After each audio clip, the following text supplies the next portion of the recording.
Now let's return to adoption, should we? Because it is National Adoption Week. We've been covering this the last few years, actually, and it's interesting that this big push is making a difference in the world of adoption, but there's still a lot of confusion over the trials and tribulations involved, if you like, in how you go through the process. So let's talk to Amanda and Tarquin, who adopted in 2012. Their son is 3 years old now. Good morning to you. What can you tell us, first and foremost, about why you decided that you wanted to adopt? Well, I mean, we couldn't have children of our own, so there were a number of options on the table, which kind of everyone knows. But I think adoption was our first choice, based on the fact that, you know, twice as many kids as adoptive parents are available. And we decided to do that through our local authority as well, based on the fact that they're probably closer to the children as well as the adopters. And what was the process like, Amanda? The process at the time when we did it was quite long, due to a lot of paperwork, and you know, they have to check a lot of information.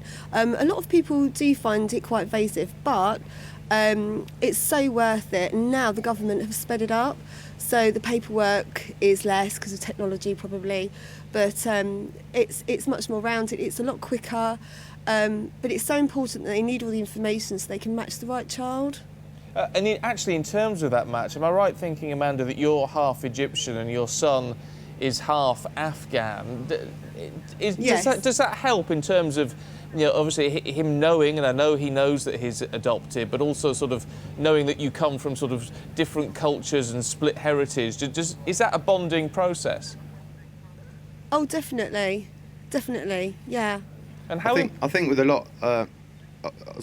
When you do get matched, it's really important to match on a load of different levels. And I think, you know, one of the key things with background or any part of your environment is really having the ability to empathise with the child, so you can really understand where they're coming from. There's a lot of focus this week at National Adoption Week about siblings. If your son had a sibling, would you have considered adopting both?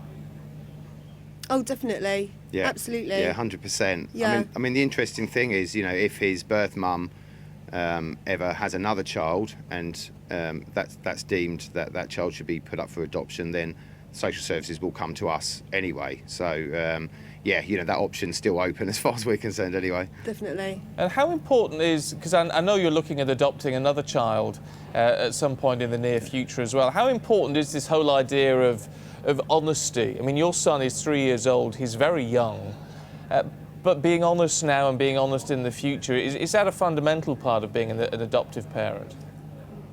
Yeah, absolutely. Yeah, very much so. I think times have changed a bit from a couple of generations ago when, you know, kids maybe grew up and got to 18 and kind of went, you know, what do you mean I'm adopted? And you know, then all the trust goes. So it's really key that you explain almost from day one about being adopted. And I think one of the most powerful things I ever heard an adoptive person say was, you know, I know I've always been adopted, but I never remember getting told I was adopted. And I think we've sort of taken that as a sort of cornerstone to everything we tell our son. And, you know, we talk about it openly now. He understands who his birth mum is, all the different people that have been involved in his life, be it foster carers or social workers. And, you know, we're just making it very, very normal. And I think that's a well-proven path now and definitely the way to go. But there may be people who would perhaps consider adoption who may think, well, look, in that circumstance, he knows he's adopted, but does he still think of you? Are you still mum and dad, properly mum and dad to him?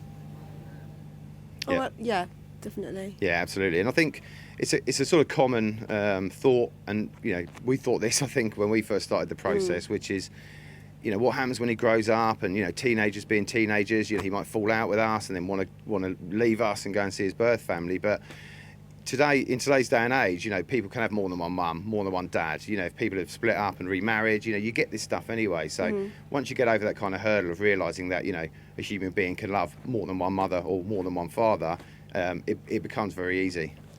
It's a bit of a daft question because of talking to you and seeing just what you're like, and clearly fantastic parents. But what would you say to people who think, I'm tempted by this, but I'm not sure whether to start the initial process? Oh, do it, absolutely. Just do it. Go along to the, your local adoption agency. Find out if you can, do it. They'll help you fill in the forms. They'll help you financially. They'll help you as much as possible. So just please do it. Yeah. It doesn't matter how old you are. If you, live on your own, just do it. It's brilliant.